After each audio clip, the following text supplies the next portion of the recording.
नमस्कार साथियों, मिशन सरकारी यूट्यूब चैनल में आप सभी का स्वागत है। तो एलडीसी भर्ती परीक्षा का आयोजन 5 जुलाई 2026 को होगा। इसके लिए हम आपको मॉडल पेपर सॉल्यूशन करवा रहे थे। आज है मॉडल पेपर नंबर 5। आप यहाँ पे देख सकते हो मॉडल पेपर नंबर 5 का हम यहाँ पे सॉल्यूशन करवाएंगे। देखो, पहले ही बता देता हूँ कि आप खुद क्या करना है, आप खुद आंसर देने का प्रयास करना है पहले, फिर उसके बाद सॉल्यूशन तो आपको यहाँ मिलेगा ही। तो जैसे आपकी स्क्रीन पे क्वेश्चन आए तो आप ट्राई करना है कि आप उसका आंसर दे पाओ, वीडियो को रोक कर। फिर क्या करना है, फिर देखना है कि भाई हमारा आंसर सही है नहीं है, उसके अलावा और क्या क्वेश्चन बन सकते हैं इस पर्सन के अलावा। तो चलिए चलते हैं हमारे मॉडल पेपर के ऊपर। तो मॉडल पेपर का फर्स्ट क्वेश्चन आपके सामने है। इससे पहले आपको बात बता दूं, देखो इसकी जो प्लेलिस्ट है यूट्यूब चैनल पे है, जो प्लेलिस्ट में आप जाकर मॉडल पेपर 1, 2, 3, 4 को आप देख सकते हो। प्लेलिस्ट अलग से बना दी गई है, इसको भी उसमें ऐड कर दिया जाएगा। दूसरी बात यह है कि आपने अभी तक चैनल सब्सक्राइब नहीं किया तो सब्सक्राइब कर लीजिए प्लीज़, और बेल आइकन को ज़रूर प्रेस कर दीजिए और वीडियो को लाइक ज़रूर कर दीजिए। तो चलिए शुरू करते हैं। तो पहला प्रश्न किससे संबंधित दे रखा है, कटीले वन तथा झाड़ियाँ की पारिस्थितिक विशेषताओं के संदर्भ में कौन सा कथन असत्य है।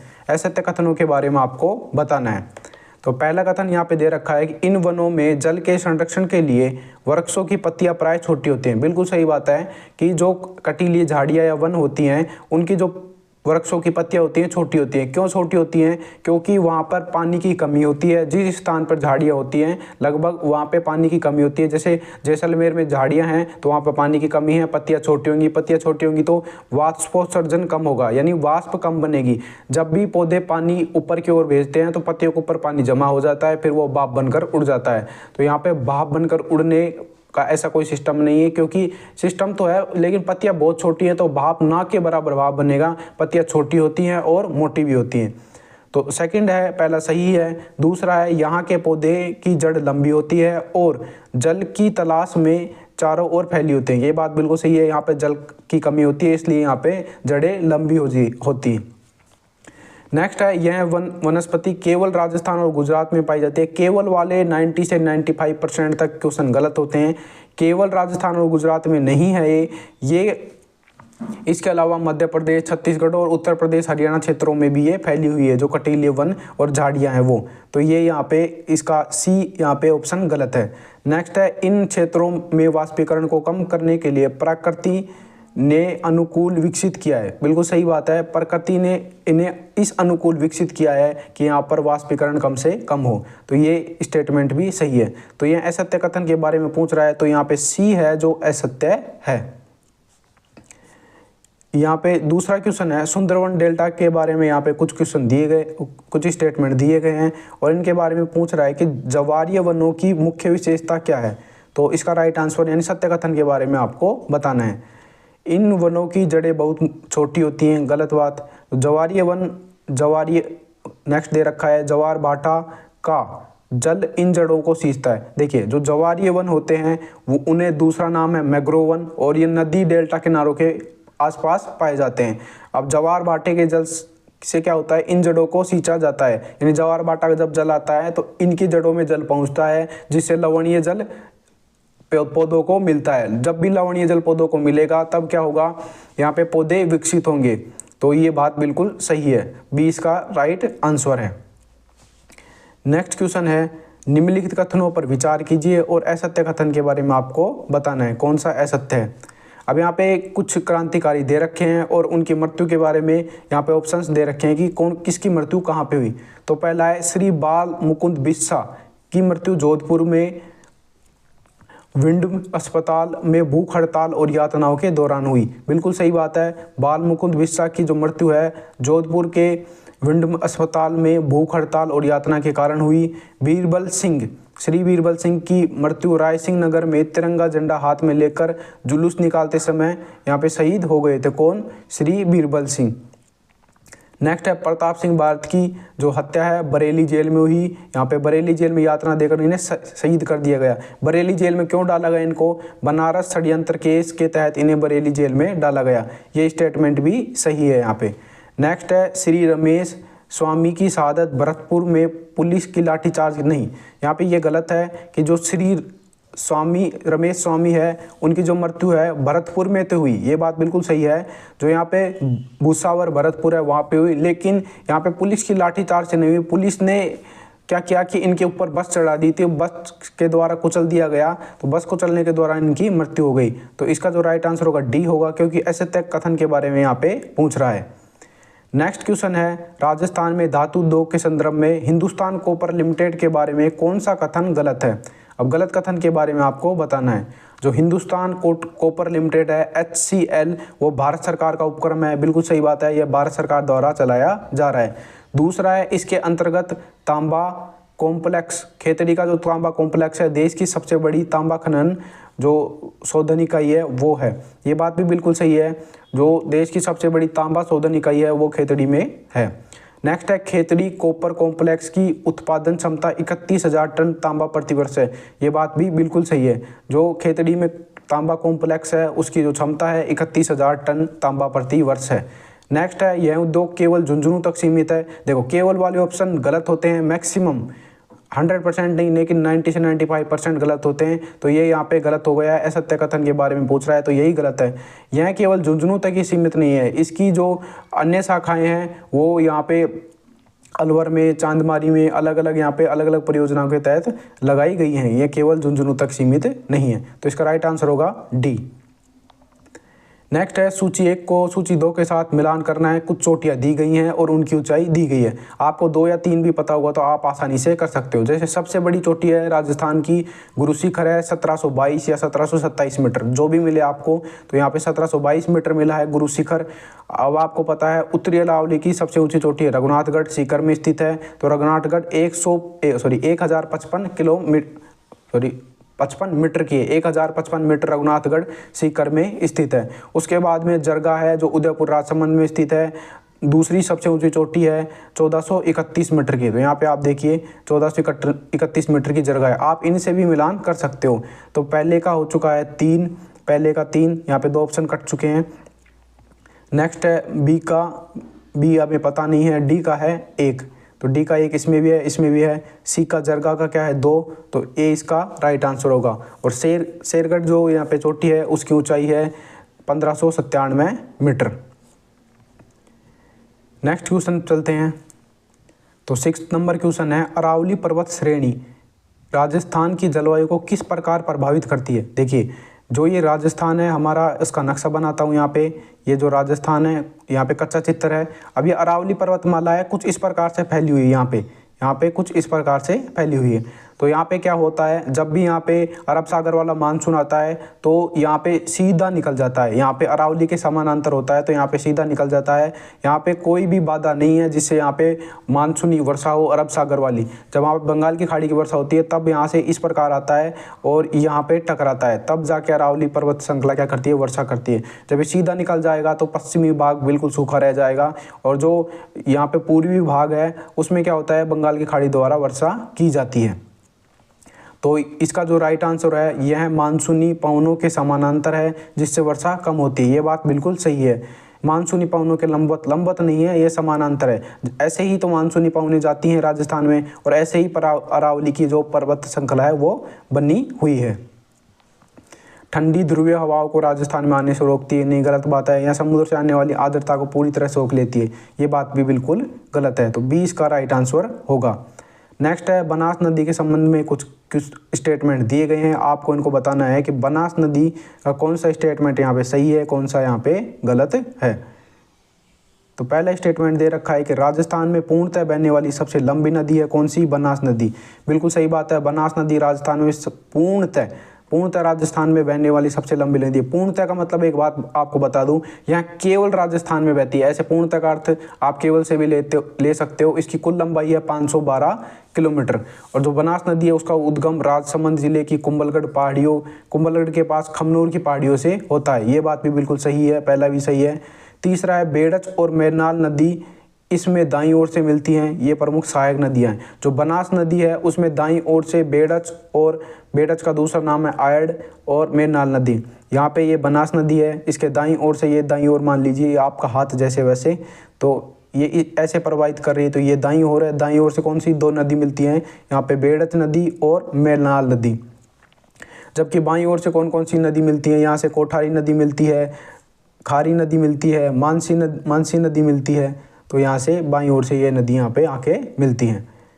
नेक्स्ट स्टेटमेंट है, इस नदी का जल ग्रहण क्षेत्र राज्य की सर्वाधिक है। यानी जल ग्रहण क्षेत्र, बिल्कुल सही बात है, जो जल ग्रहण क्षेत्र है इस नदी का राज्य में सर्वाधिक है। तो चार स्टेटमेंट सही हैं, तो उपरोक्त सभी इसका राइट आंसर होगा।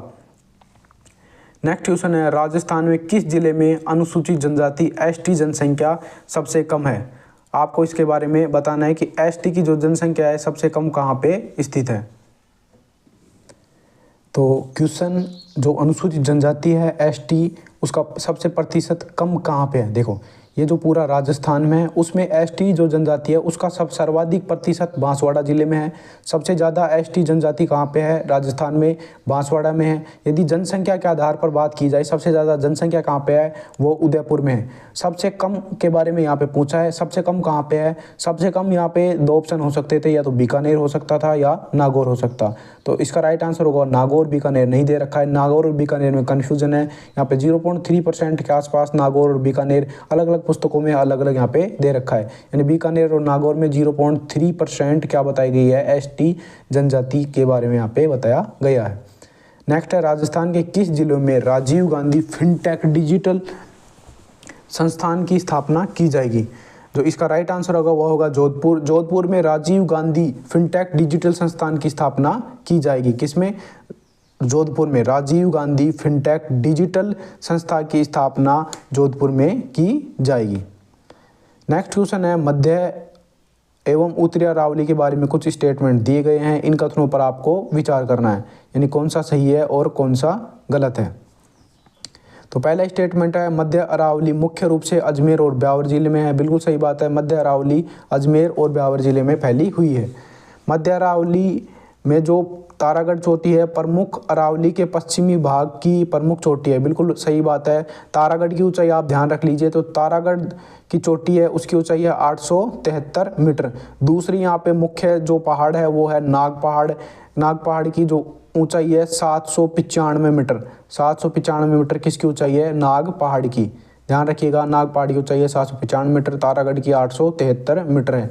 उत्तरी अरावली की पर्वत श्रेणियां अनवरत न होकर दूर दूर छितरी हुई हैं। छितरी का मतलब एक पहाड़ी यहाँ पे है, फिर यहाँ पे बिल्कुल कंटिन्यू श्रृंखला नहीं है। यहाँ पे एक पहाड़ी है, फिर यहाँ पे पहाड़ी है, फिर यहाँ पे है। कंटिन्यू ज़्यादा वाली श्रृंखला कहाँ पे है, दक्षिणी राजस्थान में बिल्कुल कंटिन्यू श्रृंखला है। और यहाँ पे मध्य अरावली है जिसमें ब्यावर और अजमेर है, उसमें क्या होता है, यहाँ पे जो पहाड़ियाँ हैं उनको बीच में बहुत ज़्यादा गैप आ चुका है, इसलिए रेगिस्तान यहाँ से बढ़ रहा है। नेक्स्ट है, रघुनाथगढ़ सीकर में स्थित है। उत्तरी अरावली की सर्वोच्च शिखर है, सबसे ऊंची चोटी कहाँ पे है, उत्तरी अरावली की रघुनाथगढ़ सीकर में 1055 मीटर इसकी ऊंचाई है। चौथा ऑप्शन भी बिल्कुल सही है, तो ये चारों के चारों ऑप्शन सही है, तो इसका राइट आंसर होगा उपयुक्त सभी राइट आंसर हैं। नेक्स्ट पे चलते हैं। तो यहाँ पे नदी से संबंधित कुछ क्वेश्चन है, आपको इनको बताना है कौन सा सही है कौन सा गलत है। तो पूछ क्या रहा है, असत्य कथन के बारे में पूछ रहा है, गलत के बारे में आपको बताना है। पहला है, कांकनी नदी को मसूदी नदी कहा जाता है और जैसलमेर में स्थित है। बिल्कुल सही बात है, जो कांकनी नदी है उसका दूसरा नाम है मसूदी नदी। मसूदी नदी या मसूरदी भी बोला जाता है। नेक्स्ट है, घग्गर नदी को प्राचीन सरस्वती नदी माना जाता है। बिल्कुल सही बात है, इसके जो तल वाला भाग होता है इस तीन भागों में से नाली कहा जाता है। स्टेटमेंट बिल्कुल सही है। नेक्स्ट है, साबी नदी सीवर या सेवर की पहाड़ियाँ जयपुर से निकलती हैं और हरियाणा में लुप्त हो जाती हैं। ये स्टेटमेंट भी बिल्कुल यहाँ पे सही है। नेक्स्ट है, माही नदी का उद्गम सीहोर विंध्याचल पर्वत से होता है। ये यहाँ पे गलत हो चुका है स्टेटमेंट। माही नदी का उद्गम महू की पहाड़ियाँ मध्य प्रदेश से होता है। माही नदी यहाँ पे कहाँ से निकलती है, यहाँ पे एमपी से महू की जो पहाड़ियाँ हैं वहाँ से जो कौन सी माही नदी निकलती है। और राजस्थान में यहाँ पे खांडू जिला बांसवाड़ा में प्रवेश करती है और उसके बाद ये राजस्थान में बहती हुई वापस से गुजरात में चली जाती है माही नदी। तो डी स्टेटमेंट यहाँ पे गलत हो चुका है, तो राइट आंसर है डी। नेक्स्ट है, यहाँ पे जिला दिया गया है, झील या परियोजना दी गई है, इसका आपको मिलान करना है। और क्या पूछ रहा है कि कूट का चयन कीजिए, सही कूट का चयन कीजिए। तो कौन से यहाँ पे मिलान सही है, कितने मिलान सही है, आपको इसके बारे में बताना है। तो बिसलपुर बांध कहाँ पे है, आप सभी को पता है टोंक में बिसलपुर बांध है। जवाई बांध पाली में स्थित है, बिल्कुल सही बात है। नंदसंबंध बांध राजसमंद में स्थित है और भीमसागर बांध झालावाड़ में स्थित है। ये चारों के चार स्टेटमेंट सही है, तो यहाँ पे राइट आंसर होगा उपयुक्त सभी सही हैं। नेक्स्ट क्वेश्चन है राजस्थान के किस प्रकार के वनों को मानसूनी वन कहा जाता है। इन मानसूनी वन कौन से वन होते हैं, देखिए जो यहाँ पे राजस्थान है उसमें जो पर्णपाती वन होते हैं या फिर मिश्रण पर्णपाती वन होते हैं या उष्णकटिबंधीय शुष्क वन होते हैं, उन्हें मानसूनी वन कहा जाता है। राजस्थान में इसी प्रकार का जो मानसूनी वन पाया जाता है, तो इसका राइट आंसर होगा उष्ण शुष्क एवं मिश्रित पर्णपाती वनों को यहाँ पे मानसूनी वन कहा जाता है। किसके अंतर्गत कहा जाता है, राजस्थान के अंतर्गत। नेक्स्ट है राजस्थान में मृदा अपरदन और नदी बेसिन मृदा के संबंध में कथनों पर विचार कीजिए। अब यहाँ पे कुछ स्टेटमेंट दी गई हैं और बताना है कि कौन सा सही है कौन सा गलत है। पहला है राजस्थान का लगभग 43% भाग वायु अपर्दन से प्रभावित होता है। बिल्कुल सही बात है, राजस्थान में सबसे ज़्यादा मृदा अपरदन वायु के द्वारा आता है। वायु द्वारा अपरदन मतलब मिट्टी एक जगह से उड़कर दूसरी जगह चली जाती है, इसे ही वायु अपरदन कहा जाता है। राज्य में सर्वाधिक मृदा अपरदन जल कटाव से होता है। दूसरा स्टेटमेंट गलत है, अभी बताया है सर्वाधिक अपरदन वायु अपरदन होता है, इससे अपरदन नहीं होता है। किससे, जल से। जल से केवल 6% अपरदन होता है, किसका, मिट्टी का। और जबकि यहाँ पे ये दे रखा है वायु अपरदन 43% के आसपास क्या है, मिट्टी का वायु से अपरदन है। जल का अपरदन है 6%, तो यहाँ पे मिट्टी से ज़्यादा हुआ। दूसरा स्टेटमेंट गलत है, यहाँ पे संबंधित कथन के बारे में पूछा है। और नेक्स्ट है चंबल बेसिन में मुख्य रूप से काली और लाल मृदा पाई जाती है। बिल्कुल सही बात है, काली लाल मृदा चंबल बेसिन में पाई जाती है और माही नदी में लाल काली मृदा का मिश्रण पाया जाता है। देखो चंबल नदी में काली और लाल सेपरेट अलग अलग पाई जाती है, जबकि माही बेसिन में काली और लाल मृदा दोनों मिलकर पाई जाती है, यानी मिश्रण पाया जाता है उनका। तो फोर्थ स्टेटमेंट भी सही है। तो पहला, तीसरा और चौथा सही है, तो इसमें क्या आंसर होगा, सी। केवल 3 यहाँ पे सही है। नेक्स्ट क्वेश्चन पे चलते हैं। राजस्थान में शुष्क सागवान वनों के संदर्भ में यहाँ पे कुछ कथन दे रखे हैं और सत्य कथन के बारे में आपको बताना है। जो शुष्क सागवान वन है उनके बारे में आपको बताना है। देखिए ये राजस्थान के उत्तरी पूर्वी भाग में पाए जाते हैं, ये बात बिल्कुल गलत है। सागवान वन उत्तर पूर्वी भाग में नहीं पाए जाते हैं। सागवान वनों के लिए 75 से 110 के मध्य औसत वर्षा होनी चाहिए। तो दूसरा क्या पूछ रहा है कि वनों में औसत वर्षा 25 से 50 होनी चाहिए, ये बात गलत है। जो उत्तर पूर्वी भाग है इतनी ज़्यादा वर्षा नहीं होती है, तो वहाँ पर ये वन नहीं पाए जाते हैं। यहाँ पे जो सागवान वन है, शुष्क सागवान वन, उनके लिए वर्षा बता दी है 75 से 110 के मध्य वर्षा पाई जाती है। राजस्थान में सर्वाधिक सागवान के वन बांसवाड़ा जिले में है। बिल्कुल सही बात है। जो सागवान के यहाँ पे तीसरा स्टेटमेंट सही है। सागवान के वन कहाँ पे पाए जाते हैं, दक्षिणी राजस्थान में पाए जाते हैं। बांसवाड़ा, डूंगरपुर और जो दक्षिणी उदयपुर है उसमें सर्वाधिक विस्तार मिलता है और इनमें से भी सबसे ज़्यादा वन बांसवाड़ा जिले में पाए जाते हैं। ये राज्य के कुल वन क्षेत्रफल का कितना 28.38 भाग है। ये बात बिल्कुल गलत है। केवल यहाँ पे 6% के आसपास ये क्या है, ये वन पाए जाते हैं, 6%। तो ये स्टेटमेंट भी गलत है। तो यहाँ पे इसका राइट आंसर होगा सी आंसर इसका सही है। नेक्स्ट है निम्नलिखित में से कौन सा युग्म गायों की नस्ल और उनके प्रजनन केंद्र से संबंध में असत्य है। तो यहाँ पे इनको आपको बताना है। पहला दे रखा है कांकरेज। जो कांकरेज की नस्ल है वो चोहट्टन बाड़मेर में है। बिल्कुल सही बात है। कांकरेज नस्ल के संबंध में जो प्रजनन केंद्र है चोहट्टन बाड़मेर में स्थित है। राठी जो नस्ल है उसका जो प्रजनन केंद्र है नौहर हनुमानगढ़ में स्थित है। नेक्स्ट है थारपारकर का जो प्रजनन केंद्र है चांदन जैसलमेर में स्थित है। ये बात भी बिल्कुल सही है। नेक्स्ट है हरियाणवी बस्सी, नहीं ये बात बिल्कुल गलत हो चुकी है। जो हरियाणवी जो नस्ल है उसका जो प्रजनन केंद्र है वो भरतपुर में स्थित है। कहाँ पे, कुम्हेर भरतपुर में स्थित है। जबकि यहाँ पे बस्सी जयपुर में कौन सा प्रजनन केंद्र है, जो मेवाती गाय है उसका प्रजनन केंद्र है। मेवाती गाय का प्रजनन केंद्र कहाँ पे, बस्सी जयपुर में है और हरियाणवी का भरतपुर में। ये चौथा ऑप्शन गलत हो चुका है, तो इसका राइट आंसर होगा डी। असत्य कथन के बारे में पूछा था। नेक्स्ट है यहाँ पे कृषि जलवायु संबंधित कुछ कथन दे रखे हैं, इनके बारे में आपको बताना है कि कौन सा सही है, कितने सही है या कितने गलत हैं। तो इससे पहले मैं एक बात बता दूं आपको, राजस्थान को 10 जलवायु खंडों में, कृषि जलवायु खंडों में बांटा गया है, जबकि भारत को कृषि जलवायु खंडों में बांटा गया है। राजस्थान को 10 में और यहाँ पे भारत को 15 जलवायु खंडों में बांटा गया है। आपको राजस्थान का ध्यान रखना है। 10 जलवायु खंड कौन कौन से हैं वहाँ पे है फर्स्ट ए, फर्स्ट बी और first C. First A, first B और फर्स्ट सी आप याद रखा, ये हो चुका है। उसके बाद में सेकंड ए और सेकंड बी, उसके बाद है थर्ड ए, थर्ड बी, और उसके बाद में क्या है फोर्थ ए, फोर्थ बी, और उसके बाद में क्या है 5, ओनली 5।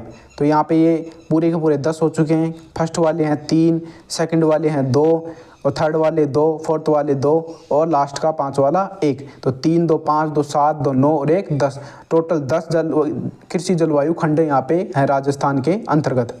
तो पहला स्टेटमेंट है अति शुष्क पश्चिमी आंशिक सिंचित मैदानी क्षेत्र 1C क्षेत्रफल के आधार पर सबसे बड़ा जलवायु खंड है। बिल्कुल सही बात है। जो यहाँ पे जैसलमेर के आसपास का जो क्षेत्र है उसे कौन से भाग में बांटा गया है 1C भाग में बांटा गया है। 1C किसे बोला गया है, और ये इस वाले भाग को, जैसलमेर वाले भाग को, या जैसलमेर के आसपास सबसे बड़ा भाग है शुष्क जो सिंचित मैदानी प्रदेश क्षेत्र है आंशिक वाला, उसे फर्स्ट सी के अंतर्गत रखा गया है। और फर्स्ट बी कहाँ है सिंचित मैदानी उत्तर पश्चिमी क्षेत्र। फर्स्ट बी न्यूनतम जिलों वाला कृषि जलवायु खंड है। फर्स्ट बी क्या है हनुमानगढ़ और गंगानगर का जो जिला क्षेत्र है उसको फर्स्ट बी बोला जाता है। तो यहाँ पे क्या है उत्तरी पश्चिमी मैदानी क्षेत्र है। नेक्स्ट है लूनी नदी के अंतर्वर्ती मैदानों में थर्ड और सेकंड बी में औसत वर्षा 10 से 35। देखो लूनी नदी का जो क्षेत्र है यहाँ पे देखिए, उसके बाद में बांटा गया है यहाँ पे ये जो शेखावाटी है उसको सेकंड ए में, और यहाँ पे लूनी नदी क्षेत्र को बांटा गया है सेकंड बी में। अब जो लूनी नदी का क्षेत्र है उसमें जो वार्षिक वर्षा होती है वो 10 से 35 के बीच में नहीं होती है, वो वार्षिक वर्षा होती है 30 से 50 सेंटीमीटर के मध्य लूनी वाले क्षेत्र में। तो यहाँ पे ये गलत हो चुका है, कथन 3 गलत है। यहाँ पे 35 से 50 के बीच में वर्षा होती है, 30 सेंटीमीटर से 50 सेंटीमीटर के बीच में। नेक्स्ट है कृषि अनुसंधान केंद्र फतेहपुर सीकर अंतः स्थलीय जलोत्सन के अंतर्गत मैदानी क्षेत्र सेकंड ए के अंतर्गत आता है। अभी आपको बताया कि जो यहाँ पे शेखावाटी क्षेत्र है सीकर, चूरू, झुंझुनू, वो यहाँ पे सेकंड ए के अंतर्गत आते हैं। तो तीसरा स्टेटमेंट गलत है और सभी सही हैं। तो यहाँ पे क्या होगा केवल 3 स्टेटमेंट सही हैं, सी इसका राइट आंसर होगा। नेक्स्ट है राजस्थान में किन जिलों में भू जल में मुख्य रूप से केवल फ्लोराइड की अधिकता पाई जाती है। देखिए जो यहाँ पे कुबड़ पट्टी है उसमें सबसे ज़्यादा फ्लोराइड पाया जाता है, लेकिन यहाँ पे जिलों के बारे में पूछ रहा है तो यहाँ पे नागौर, अजमेर, टोंक और जयपुर में फ्लोराइड की अधिकता पाई जाती है। तो इसका राइट आंसर होगा सी। इन जिलों में क्या पाई जाती है, यहाँ पे पाई जाती है फ्लोराइड की अधिकता। नेक्स्ट क्वेश्चन है IGNP इंदिरा गांधी नहर परियोजना से संबंधित क्वेश्चन है, और इसके बारे में गलत कथन के बारे में आपको बताना है, असत्य कथन के बारे में बताना है। तो पहला है इस नहर का उद्गम सतलज और व्यास नदी के संगम पर बने हरि के बैराज से होता है। बिल्कुल सही बात है। जो यहाँ पे इस नदी के बारे में आपको डिटेल से बता देता हूँ। जो जो ये IGNP नहर है वो यहाँ पे कहाँ से निकलती है, हरि के बैराज, यहाँ पे जो बांध बना हुआ है वहाँ से इसका उद्गम होता है। अब क्या है जो हरि के बैराज से निकली तो ये यहाँ पे 2 भागों में बांटी गई है, फीडर नहर और मुख्य नहर। जो फीडर नहर है वो 204 किलोमीटर की है। 204 किलोमीटर की कैसे, 165 किलोमीटर 169 किलोमीटर की लंबाई पंजाब व हरियाणा में है, और जबकि यहाँ पे प्लस 35 किलोमीटर की जो लंबाई है वो इसकी कहाँ पे है, राजस्थान में है। 169 प्लस 35 इक्वल टू 204 किलोमीटर क्या है, यहाँ पे फीडर नहर है। फीडर नहर आ गई यहाँ पे हनुमानगढ़ के आसपास। जब यहाँ पे हनुमानगढ़ के आसपास फीडर नहर आ गई तो उसके बाद में ये 204 किलोमीटर से आगे 445 किलोमीटर की और आगे है। यहाँ पे कौन सा, हरि के बैराज से लेकर हनुमानगढ़ तक यहाँ पे क्या है 204 किलोमीटर की फीडर नहर है। उसके आगे मुख्य नहर 445 किलोमीटर की है। ये 2 भागों में बांटा गया है। तो पहला सही है। दूसरा है राजस्थान फीडर नहर की लंबाई 204 किलोमीटर है, सही बात है, जिसमें से राजस्थान में 35 किलोमीटर है और 169 किलोमीटर कहाँ पे, पंजाब व हरियाणा में। मुख्य नहर की लंबाई मसीतावाली हेड मोहनगढ़ तक 445 किलोमीटर है, सही बात है। जो मुख्य नहर है वो 445 किलोमीटर लंबी है। IGNP में वर्तमान में राज्य में सिंचित 14.17 लाख हेक्टेयर है, ये बात गलत है। यहाँ पे जो IGNP नहर है इंदिरा गांधी नहर वो 19.65 लाख हेक्टेयर वर्ग किलोमीटर 19.65 लाख हेक्टेयर जो क्षेत्र है उसको सिंचित कर रही है। 19.65 लाख हेक्टेयर क्षेत्रफल को सिंचित किया जा रहा है। आपको यहाँ पे खनिज संबंधित उत्पादक दे रखे हैं और यहाँ पे स्थान दे रखे हैं, कौन से खनिज किस क्षेत्र में हैं। तो यहाँ पे आपको गलत कथन के बारे में आपको यहाँ पे बताना है। यहाँ पे प्रमुख उत्पादक क्षेत्र और यहाँ पे खनिज दे रखे हैं। पहले दे रखा है मैग्नीज, चांदी, टंगस्टन और बोरोलियम। अब आपको इनको बताना है कि कौन सा स्थान यहाँ पे गलत दे रखा है। तो यहाँ पे पहला दे रखा है मैग्नीज। मैग्नीज सर्वाधिक आपको पता है बांसवाड़ा में पाया जाता है। उनकी जो कौन कौन सी खाने हैं, लीलवानी, कालाखूट, नरड़िया और इटावा जो खाने हैं वो कहाँ पे बांसवाड़ा में स्थित हैं। मैग्नीज सबसे ज़्यादा बांसवाड़ा में पाया जाता है। नेक्स्ट है जावर माइंस। जावर माइंस कहाँ पे है? उदयपुर में है, बिल्कुल सही बात है। चांदी की खाने हैं। बरोई खान कहाँ की है? चांदी की खान है। नेक्स्ट है जो टंगस्टन है, वो टंगस्टन को बताया मैंने आपको, जो डेगाना भांकरी है वो देश की सबसे बड़ी टंगस्टन की खान है। डेगाना भांकरी रेवत की पहाड़ियाँ नागौर में, वहाँ पे क्या मिलता है? टंगस्टन मिलता है। नेक्स्ट है यहाँ पे बेरिलियम। अब बेरिलियम, ये तीनों सही हैं तो यहाँ पे ओबियसली सही बात है कि यहाँ पे बेरिलियम गलत होगा। बेरिलियम कहाँ कहाँ पे पाया जाता है? बेरिलियम को जो प्रमुख क्षेत्र है बाड़ी उदयपुर में है और चंपागुड़ा उदयपुर, और तीसरा यहाँ पे बांदर सिंदरी अजमेर में। तो ये यहाँ पे ऑप्शन गलत हो चुका है, कालाखूट वाला, घटिया वाला, इटावा वाला। अभी आपको बताया कालाखूट में मैग्नीज पाया जाता है, इटावा में भी मैग्नीज पाया जाता है। तो ये यहाँ पे जो बेरिलियम है उसका जो मुख्य क्षेत्र आपको फिर से बता देता हूँ, चंपागुड़ा उदयपुर में है, उसके बाद में बांदर सिंदरी अजमेर में है, और शिकारी बाड़ी क्षेत्र उदयपुर है, वहाँ पे क्या है? बेरिलियम के भंडार हैं। नेक्स्ट क्वेश्चन है, राजस्थान के उन जिलों को चुनिए जिनका लिंगानुपात सबसे कम है, न्यूनतम से बढ़ते क्रम में लिखिए। देखिए आपको न्यूनतम जो लिंगानुपात है उसके बारे में आपको पता होना चाहिए।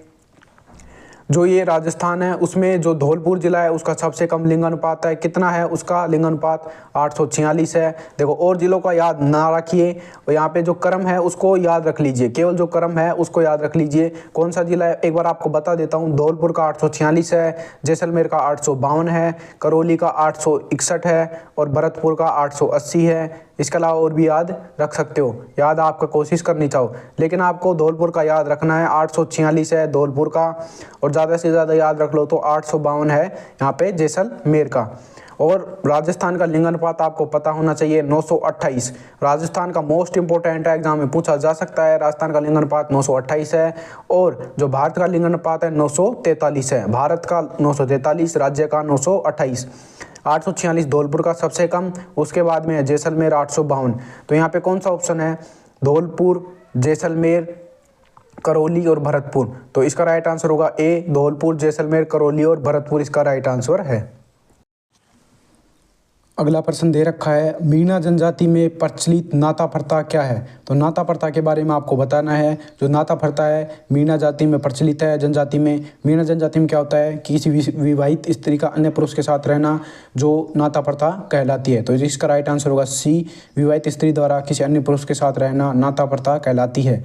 नेक्स्ट है सूखा संभावित क्षेत्र कार्यक्रम के बारे में। यहाँ पे कुछ स्टेटमेंट दे रखी हैं और यहाँ पे आपको बताना है कौन सा सही है या कौन सा गलत है। तो पहला दे रखा है सूखा संभावित क्षेत्र कार्यक्रम 1973 में राष्ट्रीय स्तर पर शुरू हुआ। बिल्कुल सही बात है।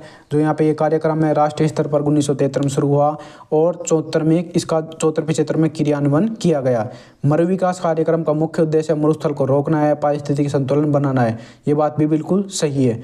नेक्स्ट है बालू का स्तूपों का स्थिरीकरण मनु विकास कार्यक्रम के अंतर्गत किया गया। ये बात भी बिल्कुल सही है। मरु विकास कार्यक्रम के अंतर्गत जो यहाँ पे बालू का स्तूप बनते हैं उनको कम करना है, या फिर बालू का स्तूपों का स्थिरीकरण का मतलब उन्हें स्थिर करना है, उससे ज़्यादा नहीं बढ़ने चाहिए। तो ऐसा काम करना है किसके अंतर्गत? मरु विकास कार्यक्रम के अंतर्गत। तो 23 का ऑप्शन है, तीनों के तीनों सही हैं, 1 व 2 हैं, 3 तीनों सही हैं।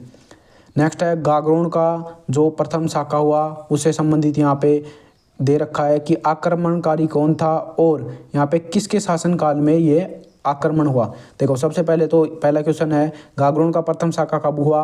1423 में। गागरोन के प्रथम शाखा के समय शासक कौन था? वहाँ पे था अचलदास खींची। अचलदास खींची यहाँ पे शासक था। दूसरा है, गागरोन का प्रथम शाखा हुआ, उसमें आक्रमण किसने किया? होशंग शाह ने वहाँ पे क्या किया? आक्रमण किया। तो अचलदास खींची और होशंग शाह के मध्य क्या हुआ? युद्ध हुआ, प्रथम शाखा हुआ गागरोन का। और एक बात और आपको बता दूं कि अचलदास खींची वचनी का सबसे ज़्यादा फेमस पुस्तक है जो शिवदास गार्डन द्वारा लिखी गई है। ध्यान रखिएगा, शिवदास गार्डन द्वारा अचलदास खींची वचनी का नाम पुस्तक लिखी गई है। सबसे ज़्यादा मोस्ट इंपॉर्टेंट बुक है, याद रखना है। चलते हैं नेक्स्ट पे। नेक्स्ट क्वेश्चन है यहाँ पे, अलाउद्दीन खिलजी के सैन्य अभियान दे रखे हैं और आपको बताना है कि जो अलाउद्दीन खिलजी है वो उन्होंने कहाँ कहाँ पे आक्रमण किया, कौन सा गलत है कौन सा सही है। तो पहला है, अलाउद्दीन खिलजी ने सबसे पहले 1301 में रणथंबोर के शासक हमीर देव चौहान को पराजित किया और रणथंबोर पर आक्रमण किया था। बिल्कुल सही बात है, 1301 में रणथंबोर पर आक्रमण करके हमीर देव चौहान को पराजित कर दिया। नेक्स्ट है, 1303 में चित्तौड़ पर आक्रमण किया। बिल्कुल सही बात है, जो यहाँ पे चित्तौड़ पर आक्रमण कब किया? 1303 में। और अलाउद्दीन खिलजी ने इसका नाम बदलकर खैराबाद, ये यहाँ पे गलत है।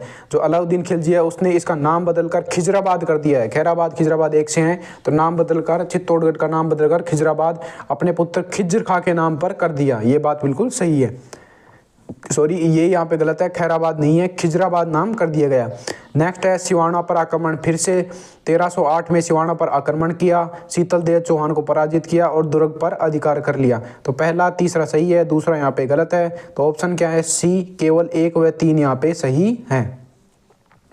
नेक्स्ट क्वेश्चन है, महाराणा कुंभा द्वारा रचित संगीत शास्त्र का सबसे वृहत और श्रेष्ठतम ग्रंथ कौन सा है जो 5 भागों में विभाजित है? तो मैं आपको एक बात बता दूं, महाराणा कुंभा एक बहुत बेहतरीन संगीतज्ञ थे, बहुत बेहतरीन कवि थे। तो इन्होंने एक संगीत राज नाम की पुस्तक लिखी। संगीत राज में क्या है? 5 भाग है संगीत राज के, पाठ्य रत्न कोश, गीत रत्न कोश, वाद्य रत्न कोश, नृत्य रत्न कोश और रस रत्न कोश। पाठ्य, गीत, वाद्य, नृत्य और रस, ये 5 भाग हैं इसके संगीत राज के। नेक्स्ट है, मेवाड़ प्रजामंडल के संबंधित यहाँ पे कुछ कथन दिए गए हैं, आपको इनको बताना है। क्या बताना है कि कौन सा सुमेलित नहीं है। यहाँ पे आगे ही दे रखा है डेट या फिर जो भी दे रखा है यहाँ पे। तो पहला है, मेवाड़ प्रजामंडल की स्थापना 1938 में हुई, 24 अप्रैल 1938 को। बिल्कुल सही बात है। मेवाड़ का काला पानी सराड़ के किले को कहा जाता था क्योंकि यहाँ वीरान टाइप का किला था, तो इस सराड़ के किले को मेवाड़ का काला पानी कहा जाता था। ये बात भी बिल्कुल सही है। तीसरा है, मेवाड़ का वर्तमान शासक पुस्तक किसने लिखी है? माणिक्यलाल वर्मा द्वारा मेवाड़ का वर्तमान शासक पुस्तक लिखी गई है। तो 3 सही है, तो ऑब्वियसली चौथा गलत होगा। क्या गलती है इसमें? मेवाड़ प्रजामंडल के प्रथम सत्याग्रही यहाँ पे दे रखा है बलवंत सिंह, ये गलत है। जो प्रथम सत्याग्रही है रमेश चंद्र व्यास हैं। कौन है? रमेश चंद्र व्यास। रमेश चंद्र व्यास कौन है? यहाँ पे प्रथम सत्याग्रही है मेवाड़ प्रजामंडल के। नेक्स्ट क्वेश्चन यहाँ पे दे रखा है कि मारवाड़ लोक परिषद के प्रथत जन आंदोलन के दौरान नियुक्त विभिन्न अधिनायकों के संबंध में निम्नलिखित कथनों पर विचार कीजिए। तो यहाँ पे जो दे रखा है उसके बारे में आपको बताना है। तो टफ क्वेश्चन है, टफ से भी टफ क्वेश्चन है, नया क्वेश्चन बनाया गया है। पहला है, प्रथम अधिनायक कौन था? श्री मथुरादास माथुर। बिल्कुल सही बात है, ऐसे टफ क्वेश्चनों को आपको 1 से 2 बार देख लेना चाहिए। दूसरा है, द्वितीय अधिनायक श्री कन्हैयालाल मनिहार को बनाया गया। बिल्कुल सही बात है। नेक्स्ट है, तृतीय अधिनायक श्री इंद्रमल जैन को बनाया गया। जबकि यहाँ पे चतुर्थ अधिनायक किसे बनाया गया? तो ये 3 सही है, तो चौथा गलत होगा ऑब्वियसली। तो जो चतुर्थ अधिनायक है वो श्री बाबूलाल गुप्ता को बनाया गया। बाबूलाल गुप्ता को यहाँ पे बनाया गया क्या? चतुर्थ अधिनायक। नेक्स्ट है, वर्ष 1920 में वर्धा से राजस्थान केसरी समाचार पत्र का प्रकाशन किसने शुरू किया? अब देखिए, जो राजस्थान केसरी समाचार पत्र है विजय सिंह पथिक द्वारा शुरू किया गया और इसका जो संपादक है श्री राम नारायण चौधरी को बनाया गया और इसकी वित्तीय सहायता जमनालाल बजाज द्वारा की गई। तो जो इसका प्रकाशन शुरू किया गया विजय सिंह पथिक द्वारा, संपादक कौन थे? यहाँ पे राम नारायण चौधरी क्या थे? संपादक थे इसके। और जो यहाँ पे प्रकाशक थे वो विजय सिंह पथिक थे। तो ए इसका राइट आंसर होगा। वर्धा से राजस्थान केसरी समाचार पत्र शुरू किया गया 1920 में विजय सिंह पथिक द्वारा। नेक्स्ट क्वेश्चन है, द्वितीय चरण राजस्थान संघ के गठन के समय प्रधानमंत्री के रूप में किसे नियुक्त किया गया। अब देखिए, राजस्थान में एकीकरण के चरण में पहला गठन हुआ, पहले में मत्स्य संघ बना, उसके बाद में राजस्थान संघ बना। दूसरा जो यहाँ पे चरण हुआ उसमें राजस्थान संघ बना। और राजस्थान संघ कब बना, आपको डेट ध्यान रहनी चाहिए, 25 मार्च 1948 को राजस्थान का जो एकीकरण का द्वितीय चरण है राजस्थान संघ, 25 मार्च 1948 को राजस्थान संघ बना। तो इस चरण में कौन कौन सी रियासतों को शामिल किया गया, बांसवाड़ा, बूंदी, डूंगरपुर, झालावाड़, कोटा, प्रतापगढ़, टोंक, किशनगढ़ में शाहपुरा को शामिल किया गया। अब क्या होता है इसमें जो यहाँ पे प्रधानमंत्री हैं किसे बनाया जाता है, गोकुल लाल असावा को प्रधानमंत्री बनाया जाता है। ये बात बिल्कुल सही है, गोकुल लाल असावा इसके प्रधानमंत्री थे। अब यहाँ पे एक चीज़ और आपको बता दूं, जो महाराज प्रमुख थे, जो महाराव है वो भीम सिंह, कोटा के भीम सिंह को महाराज प्रमुख राज प्रमुख बनाया गया। महाराज प्रमुख का पद तो बाद में आएगा। जो राज प्रमुख है वो किसको बनाया गया द्वितीय चरण में राजस्थान संघ में, कोटा के महाराव भीम सिंह को यहाँ पे बनाया गया और कोटा को ही राजधानी बनाई गई। नेक्स्ट है, ढूंढाड़ी बोली के संदर्भ में यहाँ पे कुछ कथन दिए गए हैं और आपको बताना है कि कौन कौन से कथन सही हैं, कौन से कथन यहाँ पे गलत हैं। तो पहला दे रखा है कि ढूंढाड़ी बोली का प्राचीनतम उल्लेख 18वीं सदी की पुस्तक 8 देश गुजरी में मिलता है। ये बात बिल्कुल सही है, 8 देश गुजरी नाम की पुस्तक में ढूंढाड़ी का जो प्राचीनतम साक्ष्य है वो मिलता है, 18वीं सदी की पुस्तक है। नेक्स्ट है, इष्ट बोली पर गुजराती, मारवाड़ी और ब्रज भाषा का समान प्रभाव देखने को मिलता है। बिल्कुल सही बात है, यहाँ पे ढूंढाड़ी है उस पर मारवाड़ी। देखो ये है राजस्थान में यहाँ पे ढूंढाड़ी बोली बोली जाती है। कोतपुतली, बहरोड, यहाँ पे अलवर और तिजारा के आसपास बोली जाती है और जयपुर के कुछ क्षेत्रों में भी ये बोली जाती है। तो यहाँ पे क्या हुआ, इधर से मारवाड़ी का प्रभाव है, इधर से यहाँ पे गुजराती का प्रभाव है, इधर से यहाँ पे ब्रज भाषा का यहाँ पे प्रभाव देखने को मिलता है। तो ये भी आंसर सही है। संत दादू दयाल और उनके शिष्यों ने भी इसी बोली में साहित्य रचा है। बिल्कुल सही बात है, ढूंढाड़ी बोली में साहित्य रचा है। नेक्स्ट है, 6 शब्द का प्रयोग किया जाता है इसमें। जो ये ढूंढाड़ी बोली है उसकी व्याकरणिक भाषा में 6 शब्द का प्रयोग किया जाता है। तो यहाँ पे चारों के चारों सही हैं, तो इसका राइट आंसर होगा डी, उपरोक्त सभी यहाँ पे सही हैं। नेक्स्ट है, खैराड़ी बोली मुख्य रूप से किन क्षेत्रों के मिश्रण से बनी है और यहाँ पे उनको आपको बताना है। जो खैराड़ी बोली है, जो मेवाड़ी, ढूंढाड़ी, हाड़ौती और शाहपुरा की जो भीलवाड़ा की बोली है और बूंदी क्षेत्र की है, उससे मिलाकर खैराड़ी बोली बनी है। मुख्य रूप से शाहपुरा, भीलवाड़ा और बूंदी के कुछ इलाकों में बोली जाती है। शाहपुरा, भीलवाड़ा और बूंदी के इलाके वहाँ पे बोली जाती है। और किन का मिश्रण है, मेवाड़ी, ढूंढाड़ी और हाड़ौती का मिश्रण है खैराड़ी बोली। नेक्स्ट है, जो शासक है यहाँ पे दे रखे हैं कि शासकों और उनके संबंधित साहित्य तथ्यों के बारे में गलत का आपको चयन करना है। यहाँ पे कौन सा यहाँ पे कथन गलत है। पहला है, महाराजा सवाई प्रताप सिंह ने ब्रजनिधि उपनाम से कविताएं लिखी। बिल्कुल सही बात है। जो सवाई प्रताप सिंह है जिन्होंने क्या बनाया था, हवा महल की 5 मंजिलें हैं, शरत रतन विचित्र प्रकाश हवा। 5 मंजिलों के नाम बता दिए मैंने, शरत रतन विचित्र प्रकाश हवा, ये क्या हैं, 5 मंजिलों के नाम हैं, सवाई प्रताप सिंह द्वारा बनाए गए। वह ब्रजनिधि नाम से कविताएं लिखते थे। नेक्स्ट है, जो राजा मान सिंह है जोधपुर, उनकी क्या है, पुस्तक प्रकाश पुस्तकालय की स्थापना की। जो जोधपुर के राजा मान सिंह है उन्होंने पुस्तक प्रकाश पुस्तकालय की स्थापना की। देखिए जो पृथ्वीराज राठौड़ हैं उनको पीथल नाम से जाना जाता है। बिल्कुल सही बात है, पीथल नाम किनका है, पृथ्वीराज राठौड़ का है। नेक्स्ट है, दयालदास सिद्धायच बुद्ध विलास ग्रंथ की रचना की। ये यहाँ पे गलत हो चुका है। जो बुद्ध विलास की रचना है बखतराम द्वारा की गई। जो जयपुर नगर का निर्माण और योजना है इस जो ग्रंथ है उसमें है। ये किसके द्वारा रची गई है, बखतराम के द्वारा इसकी रचना की गई है बुद्ध विलास की। जबकि यहाँ पे दयालदास ख्यात किसने लिखी है, दयालदास ख्यात दयालदास द्वारा लिखी गई है, दयालदास सिद्धायच द्वारा लिखी गई है, दयालदास ख्यात लिखी गई है, ध्यान रखिएगा। नेक्स्ट पे चलते हैं। तो यहाँ पे है बिसलदेव रासो ग्रंथ की रचना किसने की है और इसमें किसका वर्णन मिलता है। देखिए जो बिसलदेव रासो है तो आप समझ गएंगे बिसलदेव से संबंधित है, तो यह नरपति नाले द्वारा लिखी गई है और अजमेर के जो चौहान शासक है बिसलदेव और उनकी रानी राजमती का प्रेम गाथा यहाँ पे लिखी गई है, किसमें, बिसलदेव रासो में। तो ए इसका राइट आंसर होगा। नेक्स्ट क्वेश्चन है गौरबंद से संबंधित। गौरबंद लोकगीत राजस्थान के किस क्षेत्र में अत्यधिक प्रचलित है। जो यहाँ पे गौरबंद जो यहाँ पे गाया जाता है, जो यहाँ पे मरुस्थलीय क्षेत्र और शेखावटी क्षेत्रों में प्रसिद्ध है। गौरबंद एक ऊंट के जो गले का आभूषण है वो है, ऊंट पर सजाया जाता है क्या, गौरबंद। तो इसका राइट आंसर होगा सी, मरुस्थल व शेखावटी क्षेत्र के ऊंट क्षेत्र में प्रसिद्ध है और ऊंट के गले का आभूषण है क्या है, गौरबंद। नेक्स्ट है कुचामली ख्याल के प्रवर्तक किसे माना गया है। तो कौन है कुचामली ख्याल का प्रवर्तक, जो लच्छीराम जी हैं जो कुचामली ख्याल के प्रवर्तक हैं, बिल्कुल सही बात है।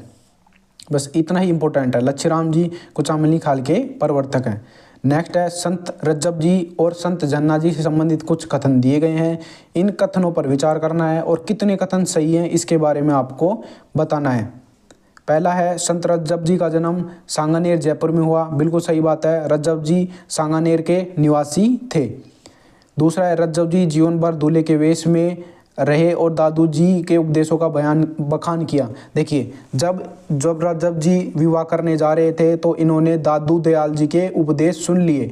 अब इनके जो दादू दयाल जी के उपदेश सुन लिए तो इनके मन में आया कि हम विवाह नहीं करेंगे और पूरे जीवन भर उसी दूल्हे के जो पोशाक है उसमें घूमते रहे और दादू दयाल जी का उपदेश दिया था इन्होंने, दादू दयाल जी ने जो उपदेश दिए थे उन्हीं उपदेशों को सुनकर जनता में क्या करते थे, बताते थे कि दादू दयाल जी के ये उपदेश हैं। ऐसे नहीं बोलते थे लेकिन ये करते थे कि दादू दयाल जी के उपदेशों का प्रचार प्रसार करते थे। नेक्स्ट है संत धन्ना जी का जन्म टोंक जिले के धुवन ग्राम में हुआ, बिल्कुल सही बात है। धन्ना जी को राजस्थान में धार्मिक आंदोलन करने वाला प्रथम संत माना जाता है, ये बात भी बिल्कुल सही है। तो चारों के चार स्टेटमेंट बिल्कुल सही है, तो इसका राइट आंसर होगा सी, सभी चारों सही है। नेक्स्ट है लोक देवता तेजा जी के संदर्भ में यहाँ पे कथन दिया गया है कि घोड़े का नाम क्या था। यहाँ पे इनके घोड़े का नाम पूछ रहा है, तो घोड़े का नाम है लीलन या सिणगारी। लीलन या सिणगारी नाम है किसका, इनके घोड़े का नाम है, सांपों के देवता के रूप में पूजा जाता है। घोड़े के स्थान पर यहाँ पे घोड़ी हो सकता था, लीलन या सिणगारी। नेक्स्ट है लोक देवी और यहाँ पे कुछ स्थान दे रखे हैं, आपको इनको मिलान करना है कि कौन सी लोक देवी कहाँ से संबंधित है। तो यहाँ पे बता दूँ शिला देवी जयपुर से संबंधित है, आप सभी को पता है। पहली शिला देवी आमेर जयपुर से संबंधित है। अर्बुदा माता यहाँ पे सिरोही से संबंधित है। दधिमती माता गोठ मांगलोद नागौर से है। विरातरा माता चौहटन बाजमेर से है। पहले का बी और दूसरे का डी, पहले का बी और दूसरे का डी, तो इसका राइट आंसर होगा ए। आपको यहाँ पे मिलान करके बता दिया। यदि आपको 2-3 ऑप्शन भी आते हैं तो आराम से ऐसे क्वेश्चनों को कर सकते हो, ये सबसे ईजी क्वेश्चंस होते हैं। यहाँ पे नेक्स्ट है सूती वस्त्र से संबंधित यहाँ पे कथन दिए गए हैं और यहाँ पे क्या बताना है, सत्य कथन बताना है। पहला है राजस्थान का मैनचेस्टर भीलवाड़ा है, बिल्कुल सही बात है। दूसरा एक और सुन लीजिए, राजस्थान का नवीन मैनचेस्टर भिवाड़ी कहलाता है। मैनचेस्टर भिवाड़ा है, नवीन मैनचेस्टर भिवाड़ी है, सॉरी भीलवाड़ा है और भिवाड़ी है। राजस्थान की प्रथम सूती वस्त्र mill the Krishna mill limited Beawar में स्थापित की गई 1898 में, यानी 1889 में इसको स्थापना की गई। The Krishna mill limited Beawar में। सूती वस्त्र उद्योग राजस्थान का सबसे प्राचीनतम और असंगठित उद्योग है। सूती वस्त्र उद्योग राजस्थान का सबसे प्राचीनतम और संगठित उद्योग है। इसमें सबसे ज़्यादा वर्कर्स काम करते हैं सूती वस्त्र उद्योग में। तीसरा भी सही है, तो यहाँ पे उपरोक्त सभी ये जो राइट आंसर है वो है। नेक्स्ट है राजस्थान भेड़ों के संबंध में यहाँ पे कुछ कथन दिए गए हैं, इनके बारे में आपको बताना है। देखिए पहला दे रखा है चोकला नस्ल भारतीय मेरिनो कहा जाता है और इसकी ऊन सर्वश्रेष्ठ मानी जाती है। जो चोकला नस्ल है वो राजस्थान में पाई जाती है और भारतीय मेरिनो कहा जाता है, क्योंकि भारतीय मेरिनो में जो ऊँट की जो भेड़ की जो ऊन होती है वो सर्वश्रेष्ठ होती है, इसलिए यहाँ पे इसे भारतीय मेरिनो कहा जाता है। बिल्कुल सही बात है। दूसरा है जैसलमेरी नस्ल है, राजस्थान में सर्वाधिक ऊन देने वाली नस्ल है। बिल्कुल सही बात है। सबसे ज़्यादा ऊन कौन सी नस्ल देती है, जैसलमेरी नस्ल। नाली नस्ल के भेड़ की ऊन का रेशा सबसे लंबा होता है। जो नाली नस्ल की भेड़ हैं जो उत्तरी राजस्थान में पाई जाती है, वहाँ पे क्या होता है, उनके जो बाल होते हैं लंबे होते हैं, यानी उनका जो बालों का रेशा आता है उनका रेशा लंबा होता है। सोनाडी नस्ल की जो भेड़ है कान चरते समय जमीन पर स्पर्श करते हैं, बिल्कुल सही बात है। सोन नाड़ी का दूसरा नाम है चनोत्तर। चनोत्तर क्यों है? चांद जो इनके कान है वो नीचे जमीन पर छूते हैं जब ये चरती हैं उस टाइम। तो ये चौथा स्टेटमेंट भी सही है। तो चारों के चार स्टेटमेंट यहाँ पे सही हैं। नेक्स्ट है, निम्नलिखित में से कौन सा युग्म सही सुमेलित है? यहाँ पे आपको सही सुमेलित के बारे में आपको बताना है कि इन चारों ऑप्शनों में से कौन सा युग्म सुमेलित है। तो पहला दे रख सही सुमेलित नहीं है, सॉरी यहाँ पे गलत क्वेश्चन पढ़ लिया, तो सही सुमेलित नहीं है। गलत के बारे में आपको बताना है। तकली सिंचाई परियोजना किस नदी पर है? तकली नदी पर, बिल्कुल सही बात है। बेथली परियोजना किस नदी पर है? बेथली नदी पर, पार्वती की सहायक नदी है। नेक्स्ट है, विलास परियोजना किस नदी पर है? विलास नदी पर है, पार्वती की सहायक नदी है। विलास नदी ध्यान रखना है, बेथली नदी और विलास नदी पार्वती की सहायक नदी है। नेक्स्ट है गर्दरा नदी। तो तीन ऑप्शन सही है, तो ऑब्वियसली ये चौथा गलत होगा। तो गर्दरा सिंचाई परियोजना में कौन सी नदी है?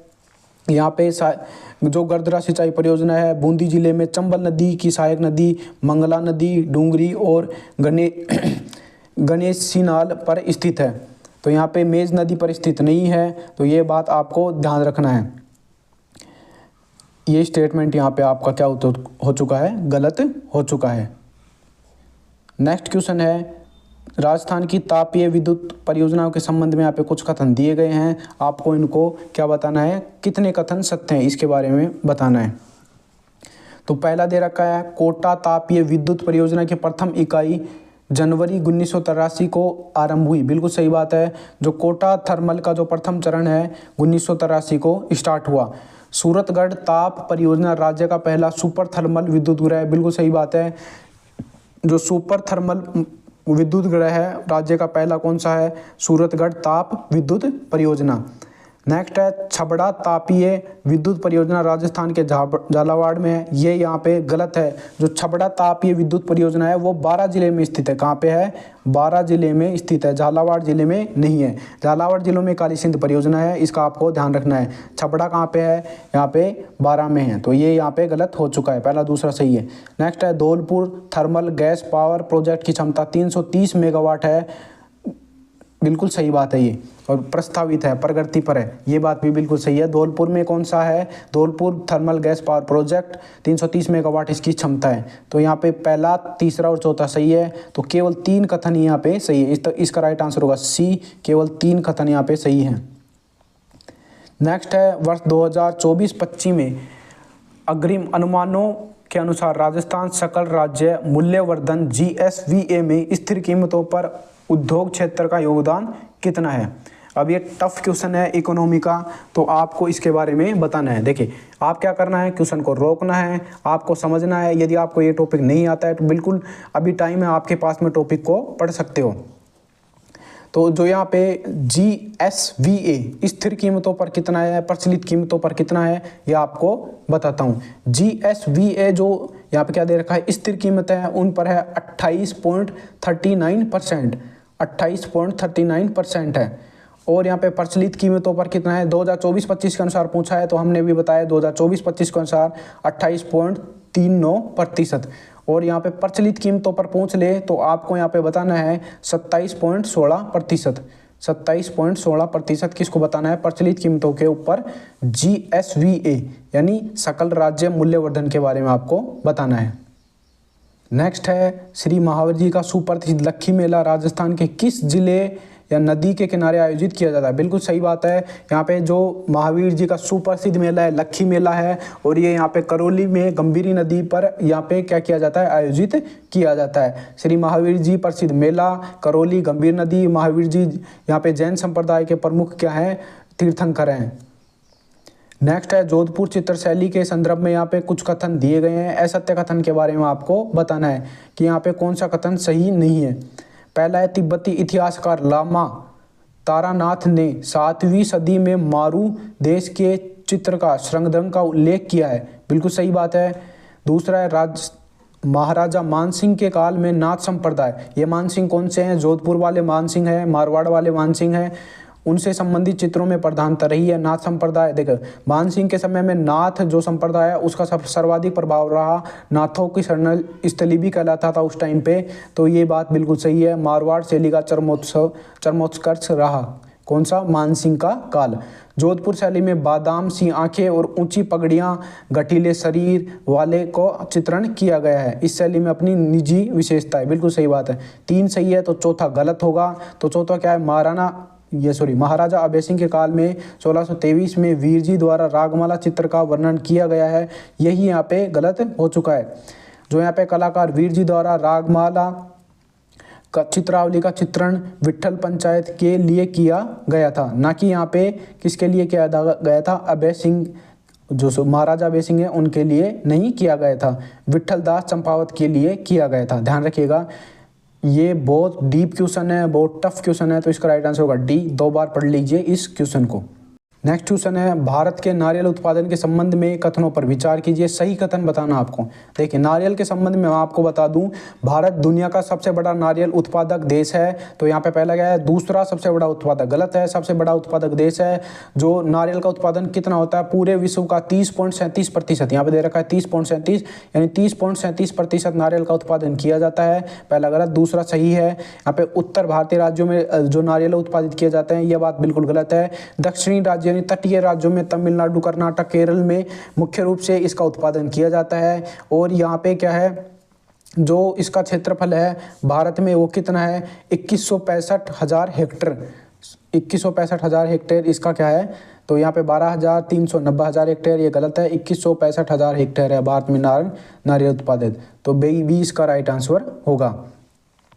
नेक्स्ट है, लगातार कार्यकाल के मामले में प्रधानमंत्री मोदी ने किसे पीछे छोड़ दिया है? प्रधानमंत्री के रिकॉर्ड से। यहाँ पे देखो, इंदिरा गांधी जी को पीछे छोड़ दिया है किन्होंने? प्रधानमंत्री नरेंद्र मोदी ने जुलाई 2025 में ही छोड़ दिया था। लेकिन अब जो रिपोर्ट आई है उसके अनुसार जो यहाँ पे निर्वाचित होता है, एक होता है मनोनीत। निर्वाचन के आधार पर जो यहाँ पे कौन? जवाहरलाल नेहरू है, उनको भी पीछे छोड़ दिया है। 2026 की हाल ही में रिपोर्ट आई है, उसके अनुसार जवाहरलाल नेहरू को भी नरेंद्र मोदी ने क्या कर दिया है? पीछे छोड़ दिया है। ध्यान रखिएगा, 2025 की रिपोर्ट के अनुसार इंदिरा गांधी इसका राइट आंसर है। नेक्स्ट है, टाइम मैगजीन के द्वारा जारी 2026 में विश्व के सर्वश्रेष्ठ स्थानों की सूची जारी की गई है। तो भारत के किस स्थल को शामिल किया गया है? तो भारत के यहाँ पे 3 स्थलों को शामिल किया गया है। जो टाइम्स मैगजीन है उसमें कौन कौन से हैं? The Oberoi Rajgarh palace resort Madhya Pradesh में है। ये 350 साल पुराना बुंदेल राजा था, उनका राजवंश का किला था, तो पैलेस था, तो उसे शामिल किया गया। The Oberoi Rajgarh palace resort Madhya Pradesh का। दूसरा है मारोखेत जोधपुर। मारोखेत जोधपुर एक निजी किस्म ये कृषि फार्म है, यानी पुनर्योजी फार्म है, उसको यहाँ पे शामिल किया गया है। तीसरा है शक्ति हिमालय प्राण लॉन्च, उत्तराखंड के जो कुमाऊं में स्थित है, सौर ऊर्जा और रिमोट लोकेशन के लिए जाना जाता है, जहाँ से नंदा देवी पर्वत श्रृंखला दिखाई देती है, उसको भी शामिल किया गया है। शक्ति हिमाऊ प्राण लॉन्च कुमाऊं उत्तराखंड में स्थित है। तो ये डी आंसर इसका सही होगा। नेक्स्ट है, भारत की आगामी 16वीं राष्ट्रीय जनगणना 2026 के संबंध में सत्य कथन को आपको चयन करना है। देखिए, जो 2026 की जनगणना है वो डिजिटल जनगणना ही, भारत की पहली पूर्णतः डिजिटल जनगणना हुई। और जनगणना 2027 भारत के इतिहास में पूर्णतः डिजिटल जनगणना होगी। मोबाइल और सेल्फ आदमी भी क्या कर सकता है? सेल्फ भी क्या कर सकता है? इसमें जनगणना में डेटा डाल सकता है। इसके ब्रांड एम्बेसडर हैं प्रसिद्ध रेत कलाकार और पद्मश्री से सम्मानित सुदर्शन पटनायक क्या हैं? इसके ब्रांड एम्बेसडर बनाए गए हैं। तो यहाँ पे ऑप्शन क्या है? भारत की पहली पूर्ण डिजिटल जनगणना है, बिल्कुल सही बात है। सुदर्शन पटनायक को ब्रांड एम्बेसडर घोषित किया गया है। इस जनगणना के 2 अधिकारी शुभंकर प्रगति और विकास हैं, बिल्कुल सही बात है। अब के बाद 2 शुभंकर हैं, प्रगति और विकास। तो डी आंसर इसका सही है, उपरोक्त सभी सही है। सारे के सारे क्वेश्चन मैंने आपको करवा दिए हैं। और यदि आपको पीडीएफ चाहिए तो टेलीग्राम चैनल को ज्वाइन कर सकते हो। मिनिमल चार्ज है 10-11 रुपये का। इसमें पूरी मॉडल पेपर का पीडीएफ आपको यहाँ पे मिल सकता है। तो यदि आपको वीडियो अच्छा लगा हो तो वीडियो को लाइक कीजिए। और कुछ भाई बोल रहे हैं कि वीपीएन लगाकर हम टेलीग्राम चला सकते हैं, बिल्कुल सही बात है। वीपीएन लगाइए और टेलीग्राम चलाइए। तो अभी तक के लिए इतना ही। यदि आपको वीडियो अच्छी लगी तो वीडियो को लाइक कीजिए, चैनल को सब्सक्राइब कीजिए। Thanks for watching video. आपका दिन शुभ हो।